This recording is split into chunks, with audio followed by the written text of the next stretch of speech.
In the top stories, 36 fisherfolk honored at Regional Forum, Argentina reaffirms support for Caribbean agriculture, and the Department of Environment focuses on well-being and financial fitness. Welcome to the ZIZ Midday newscast. Today is Tuesday, the 7th day of October 2025, and I am Jasmine Thomas. 36 fisherfolk from across the region were recognized for their dedication and achievements during the Caribbean Small-Scale Fisheries and Aquaculture Forum and Awards ceremony held Wednesday, 1st October at the St. Kitts Marriott Resort.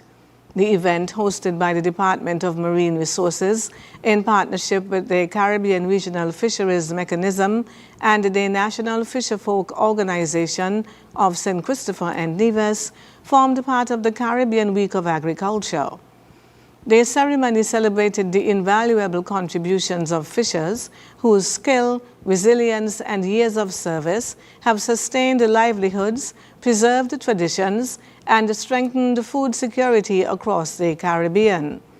Governor General Dame Marcella Liebert presented awards to the honorees for their enduring commitment to a sector vital to national development and cultural identity. Director of Marine Resources Randall Thompson underscored the importance of recognizing the people behind the industry and the challenges they face, including climate change and outdated resources. President of the National Fisherfolk Organization, Kevin Bennett, highlighted the need for regional collaboration and knowledge sharing to address common challenges across Caribbean fisheries. He said the region's food systems remain vulnerable to global and environmental pressures, but praised the resilience of local fishers and farmers. The annual forum provides a platform for dialogue, innovation, and partnership among fishers, aquaculturists, researchers, NGOs, and policymakers committed to advancing the region's fisheries and aquaculture sectors. Argentina has reaffirmed its commitment to agricultural cooperation and regional food security during the Caribbean Week of Agriculture in St. Kitts and Nevis.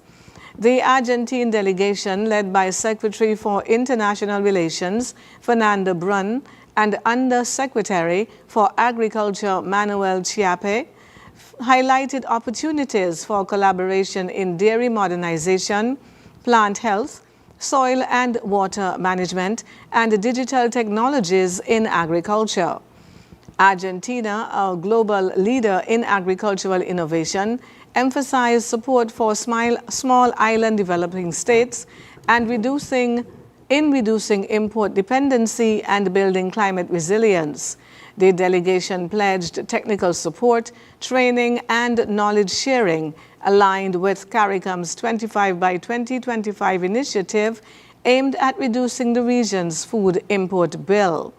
Since 1992, Argentina has collaborated with Caribbean nations through programs facilitated by the Inter-American Institute for Cooperation on Agriculture, including projects in crop production, fisheries, and climate monitoring. Notable initiatives include the API-Carib program to strengthen beekeeping and projects converting fish waste into animal feed.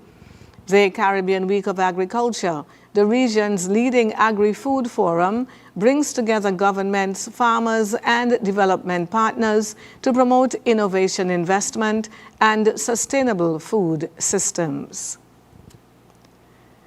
The Department of Environment reaffirmed its commitment to staff well-being during its annual Staff Development Day on Friday, 3rd October at Shadwell Great House.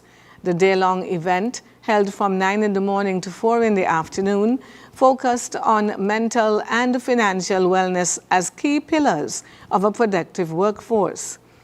Councillor Nadia Rawlings led the morning session on mental health and workplace wellness, highlighting the link between psychological well-being and professional performance.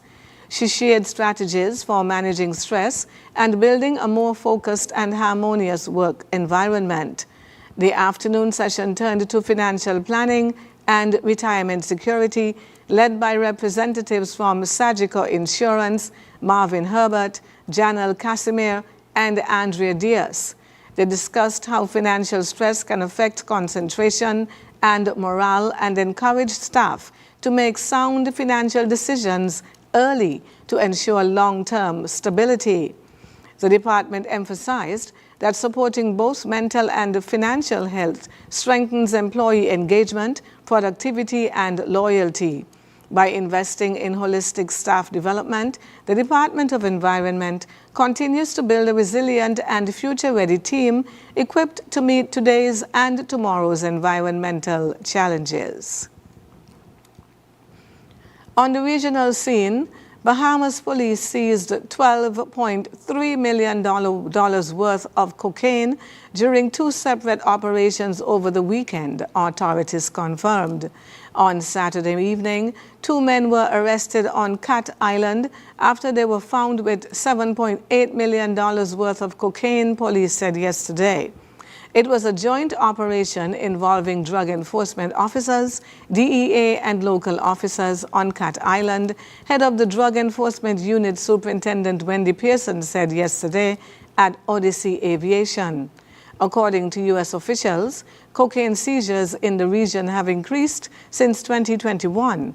In the Bahamas, between 2017 and 2020, police seized 2,461.37 pounds of cocaine. Between 2021 and 2024, that figure jumped to 13,479.36 pounds. Last month, during his confirmation hearing to become U.S. ambassador to the Bahamas, Herschel Warner said the rise in smuggling in the Bahamas poses a significant threat to the United States. He said tackling the growing problem requires cooperation between the Bahamian and U.S. governments. And now for a look on the international scene. The U.S. Supreme Court begins its new term on Monday with a docket already full of potentially significant cases that could define the scope of Donald Trump's presidential authority and the prospect of more to come. In the 8 months that Trump has been back in the White House, he has tested the limits of executive power, unilaterally implementing new policies, slashing federal budgets and workforce, and attempting to bring previously independent agencies and institutions more directly under his control. The latest brewing legal battle comes from the president's attempts to take control of state National Guard units and deploy them in cities where he claims there is public unrest and rampant crime over the objection of local and state officials. In Oregon, a federal judge has issued orders blocking Trump's deployment of troops to Portland. An appeals court is set to review the move in the coming days. This is a nation of constitutional law, not marital law, Judge Karen Immergut, whom Trump appointed to the bench in her first term, wrote in her Saturday opinion. And now for the weather. The Antigua and Barbuda Meteorological Service is closely monitoring tropical disturbance AL95 over the central tropical North Atlantic. The system has a high chance of developing into a tropical depression or storm within the next 48 hours as it moves toward the Leeward Islands. Forecasters say confidence is growing that AL95 could strengthen into a hurricane within 4 days, though it is still uncertain whether it will directly impact the islands. Most models currently show the storm or hurricane passing just north of the Leeward Islands around Thursday or Friday. At 2 in the afternoon Eastern Caribbean time on Monday, AL95 was about 1,716 miles east-southeast of Antigua and Barbuda, moving west at 18 miles per hour with maximum sustained winds near 30 miles per hour and higher gusts. Residents are urged to monitor the system closely and remain prepared for the remainder of the hurricane season. No alerts, watches, or warnings are in effect at this time, but these could be issued within the next 48 hours. The next update is expected at 2 p.m. today, Tuesday, or sooner if conditions change.